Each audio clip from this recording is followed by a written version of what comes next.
Hello my YouTube family, Radhe Radhe. Welcome है आप सभी का हमारे करवा चौथ ब्लॉग में। तो कैसे हैं आप सब? आई होप आप सब स्वस्थ होंगे, मस्त होंगे और अपने अपने कामों में व्यस्त होंगे। तो आप भी करवा चौथ की तैयारी कर रहे होंगे।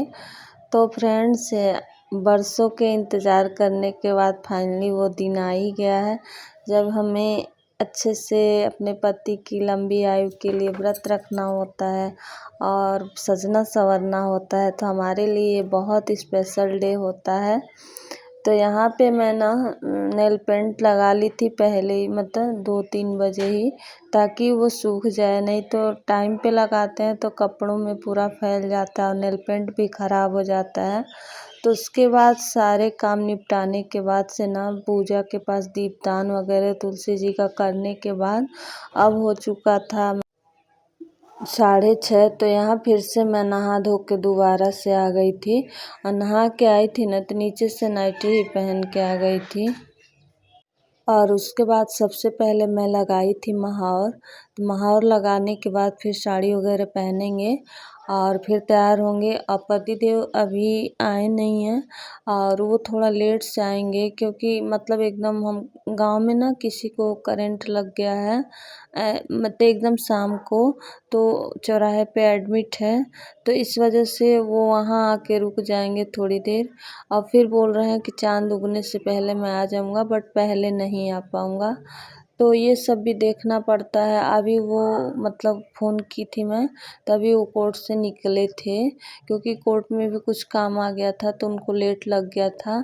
तो हम कहे कोई बात नहीं, चाँद उगने से पहले आ जाना। Hello everyone, Radhe Radhe friends. मैं हो चुकी हूँ तैयार, थोड़ा बहुत जो भी हो पाया है। मैं आज ये वाली साड़ी पहनी हूँ, रेड कलर की है। कैसे मैं फूल आप लोग को दिखाऊं।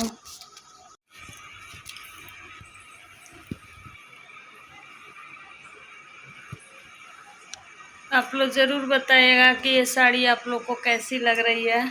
और उस दिन की साड़ी तो आप लोग को बहुत पसंद आई थी, बट इसको बताइएगा। मैं अकेली हूँ इस टाइम, घर में कोई है नहीं, मैं कैसे आप लोग को फुल लुक दिखाऊं। वीडियो में आप लोग को फुल लुक दिखेगा, बट आप लोग ज़रूर बताइएगा कि ये साड़ी आप लोग को कैसी लगी। और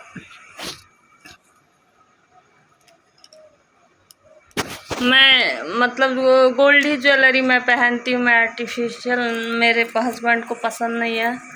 तो मैं सोची थी इस बार मतलब आर्टिफिशियल ज्वेलरी लेंगे, बट उन्हें पसंद ही नहीं है आर्टिफिशियल, वो नहीं पहनने देते हैं और उनको नहीं अच्छा लगता है लग रहा। तो वो हर तीज त्यौहार में आप लोग को हम यही ज्वेलरी पहनते हुए दिखेंगे, क्योंकि मतलब जैसे आर्टिफिशियल कोई लेता है ना तो अलग अलग चेंज करके लेता है, बट गोल्ड तो इतना ले नहीं पाएगा। तो तीज में भी मैं यही पहनी थी और ईयरिंग का इठो है तो वो चेंज कर दी। ईयरिंग तीज में दूसरा पहनी थी, इस बार दूसरा पहनी हूँ। इसका सेट उस बार पहनी थी, इसका सेट उस बार पहनी थी और इसका सेट तो रखा हुआ है। और ये बहुत ही कम मेकअप में मैं अपना मतलब मेकअप किया है, थोड़ा बहुत डेली की ही तरह से। बस ये साड़ी वगैरह पहन लिया अच्छे से। और ये साड़ी आप लोग को कैसी लग रही है? वो साड़ी जो मैं लाई थी उसका ब्लाउज़ तैयार नहीं हो पाया तो इस चक्कर में मैं नहीं पहनी, और ये भी साड़ी कोरी थी इसलिए मैं पहन ली थी। तो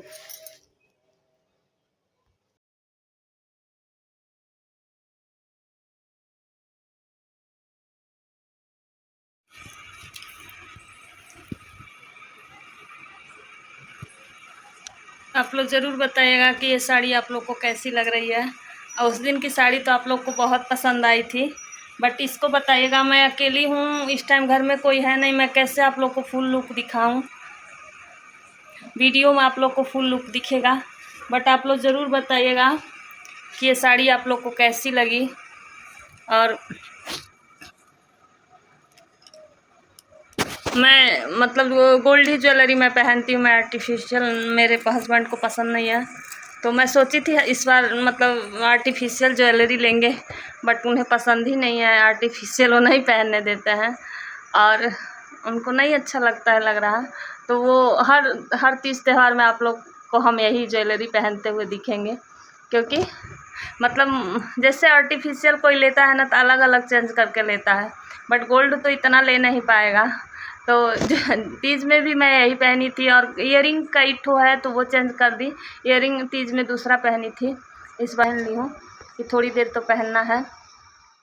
तो फ्रेंड्स यहाँ पे ना हम चौकी पूजा की तैयारी कर लिए थे और सारा सामान ला के यहाँ पे रख लिया था। उसके बाद कलश रखने की तैयारी कर रहे थे और हमारे यहाँ एक ही करवा रखा जाता है, अलग अलग जगह का अलग अलग नियम होता है। तो जैसा हमने पहली बार मतलब अपनी जेठानी का देख के किया था तो वैसे मैं इस बार भी की थी, बट हर बार सीख आता है, एक सीख होता है जो कि करवे की नल में मतलब टोटी में लगाया जाता है। बट वो सीख ना 2 साल से पिछली साल भी ना 2 दिन पतिदेव ढूंढे थे मार्केट, नहीं कहीं दिखा ही नहीं। और इस बार भी वो देखे हैं, फ़ोन करके पूछे हैं कि अगर नहीं रहा तो चल जाएगा। तो अब जब मिल ही नहीं रहा तो कोई क्या करे। और पिछले साल भी हमको नहीं मिल पाया था, वरना हर साल वो ख़रीद के लाते थे, बट मिल नहीं रहा तो क्या करें। हम क्या, कोई बात नहीं, इतना पूजा पाठ में ना जो मिले उस संतुष्टि से कर लेना चाहिए, जो ना मिले उससे मतलब कर लेना चाहिए, क्योंकि भगवान सब चीज़ देखते हैं। तो यहाँ मेरा वो जो करवा है ना वो पीतल का है करवा, मैंने ले लिया है तो उसके गले में मैंने बांध दिया है वो रक्षा सूत्र। और जो कलश रखा था उसे मैंने पहले ही बांध उध के तैयार कर लिया था। तो उसके बाद ना बहुत सिंपल तरीके से मैं पूजा कर ले रही हूँ। और यहाँ करवा माता में ही ना गौरी गणेश सभी लोग होते हैं तो उनका भी पूजा कर ले रही हूँ। और उसके बाद यहीं से बैठे बैठे ना मंदिर में जो गणेश भगवान है हाथ उधर करके वो भी मैं उनको भी लगा दे रही हूँ ताकि। और ये हमारा सिंहोरा है तो हमारे यहाँ सिंहोरा भी रखा ही जाता है। तो उसके बाद लेकिन ये टेबल पे मैंने नहीं रखा है, जगह भी नहीं है, तो कुछ सामान मैंने नीचे ही उधर रख दिया है। और उसके बाद सभी को रोली कुमकुम मतलब जो भी पूजा पाठ का नियम होता है वो करेंगे। और तो जिस तरह से हमारे यहाँ होता है या फिर अलग अलग लोग अलग अलग तरह से पूजा करते हैं, तो जैसा भी मतलब हमसे हो पा रहा वैसा मैं पूजा कर रही हूँ, क्योंकि मुझे कोई बताने वाला भी यहाँ पे नहीं है। तो इस चक्कर में मेरे से जैसा बन पड़ता है मैं माफ़ी मांग लेती हूँ उसके बाद। लेकिन जितना मैंने पहली बार देखा था वैसे ही मैंने किया था। तो उसके बाद ना हम पूजा पाठ करने के बाद से ना तो यहाँ फ़ोन में ही कथा सुन लेंगे। तो पतिदेव का फ़ोन ले लिया था, हमारा वीडियो शूट करने वाला भी कोई नहीं है। तो लास्ट में ना मैंने सारी तैयारियां कर ली थी, तो जब फ़ोन किया तब जाके पतिदेव आए वहाँ से कि मतलब चाँद निकल जाएगा तब आएंगे। तो फिर वो जैसे ही पूजा पाठ मैं कर ली ना वैसे वो फिर तुरंत चले गए। तो यहाँ पे मैं 2 कथा सुनी थी और उसके बाद से अब चाँद निकलने का टाइम देखते हैं कब तक निकल गया। तो वहाँ आए पतिदेव तो देख के हंस रहे थे कि आज तो तुम मांग टीका लगाई हो, क्योंकि हम कभी मांग टीका नहीं लगाते। वो इतना हिलता डुलता है तो मैं इरिटेट हो जाती हूँ। बट करवा चौथ का है ना तो सुहाग का है तो मैंने लगा लिया था थोड़ी देर के लिए। तो वो मुझे चिढ़ा रहे थे कि आज तो तुम मतलब कैसे लगा ली हो।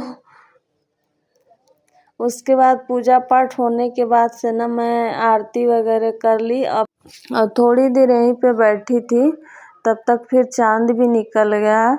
और हर साल से जल्दी ही थोड़ा चाँद निकल गया है, क्योंकि जब वो वाली आती है ना चौथ जो ठंडक में पड़ता है तो उसमें तो बहुत इंतज़ार करना पड़ता है। बट लग रहा है ना इस बार जल्दी ही चाँद निकल गया, बट वो अपने टाइम से ही निकले हैं। तो उसके बाद यहाँ से पूजा पाठ की, फिर बैठी थी थोड़ी देर। उसके बाद जब चाँद क्योंकि ऐसा लगता है ना कि पूजा पाठ थोड़ी पहले कर लो वरना जल्दबाजी ना हो जाए चाँद निकल जाए तो इसी चक्कर में और फिर माता रानी से अपनी भूल चूक का क्षमा की, प्रे की कि हमेशा माता रानी मेरी सुहाग ऐसे बनाए रखें ताकि हर करवा चौथ पे मुझे ये अवसर मिले व्रत रखने के लिए। और माता रानी को प्रणाम किया। उसके बाद पूजा वूजा वहाँ से करने के बाद आएंगे ना तो फिर से मतलब इनका वो करेंगे, फिर से सुहाग वगैरह लेंगे माता रानी से।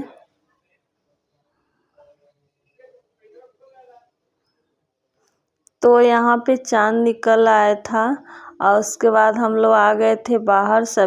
और पहले मैं बाहर पूजा करती थी, यहीं छत पे ही पूजा करती थी, यहीं सर्घ वगैरह देती थी। बट इस बार इतना ज़्यादा कीड़े उड़ रहा है ना, हर चीज़ में कीड़े, दिया जल रहा उसमें कीड़े पड़ जा रहा है ना, तो मुझे अच्छा नहीं लगा, इसलिए मैं घर में ही पूजा की।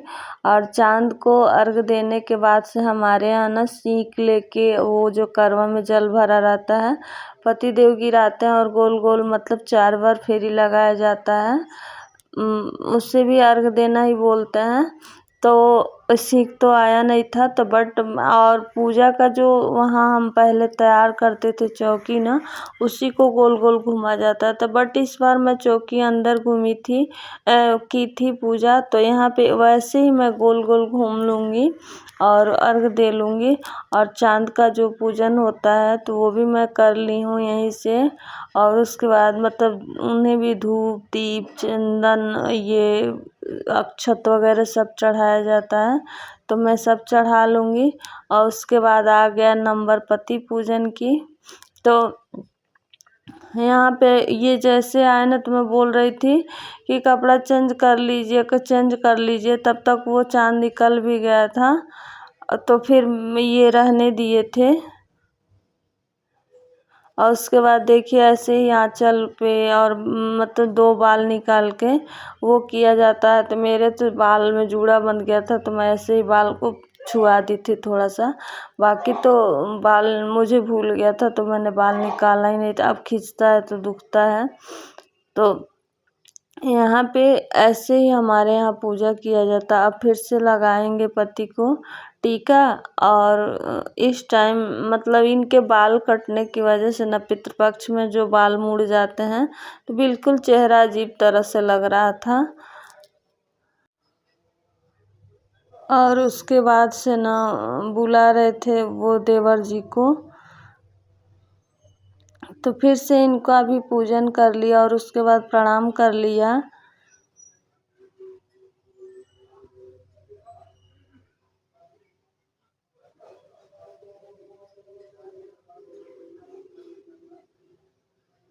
ये बहुत मुझे चिढ़ा रहे थे तो मैं हंस भी रही थी। और उसके बाद से इनको भी तो ये बोल रहा है मैं नहीं खाऊंगा, तुम खाओ तुम्हारा दिन है। तो हम मतलब ज़बरदस्ती इनको खिलाए, क्योंकि इनको कोई भी मिठाइयाँ नहीं खानी होती है, कुछ भी नहीं खाना होता है। मतलब कुछ भी दे दीजिए मैं नहीं खाऊंगा, मैं नहीं खाऊंगा। तो फिर मैंने ज़बरदस्ती खिलाया और उसके बाद मेरे मुंह में कह रहे हैं कि मैं खड़ा ही खिलाऊंगा, चिढ़ाने के लिए मुझे। तो बस ईश्वर करे कि ऐसे ही हमारी हंसी ठिठोली हमेशा के लिए बना रहे। और मुझे चिढ़ा रहे थे ये। और उसके बाद मैं पानी जब पीने लगी तो बस लगा कि कितना जल्दी 1 जग पानी पी लूँ, और पानी पीते ही ना लग जाता है थोड़ा सा। तो फिर मैं आके बैठ गई थी। तो उसके बाद पतिदेव ने अपने मन से बिना कहे हुए गए चाय बना के लाए। मैंने कुछ भी उनको बोला ही नहीं, फिर उन्होंने चाय वगैरह दिया मुझे। मैंने माता से सुहाग वगैरह सब कुछ ले लिया है। और पानी पीने के बाद बहुत तेज चक्कर आ रहे हैं। तो हस्बैंड अभी किसी को करंट लगा है ना गांव में, तो वहाँ चले गए हैं तुरंत। और वो पानी वानी पिलाए हैं, फिर चाय बना के मुझे दिए हैं। मैं आके बैठ गई थी यहीं पे। तो उन्हें पता है कि मैं पूरा दिन चाय नहीं पी हूँ, सर दुख रहा बहुत तेज़। तो चाय बना के दिए हैं। अभी तो उसके बाद वो पतिदेव चले गए थे और वो बोले कि तुम खाना खा लो, मैं बाद में खाऊंगा। तो ऐसा अच्छा लगता है कि आज व्रत के दिन मैं बोली आप आना तभी हम लोग खाएंगे। तो फिर आए थे 11 बजे रात को, तो इसलिए हमने फिर बीच में कुछ भी शूट नहीं किया था। और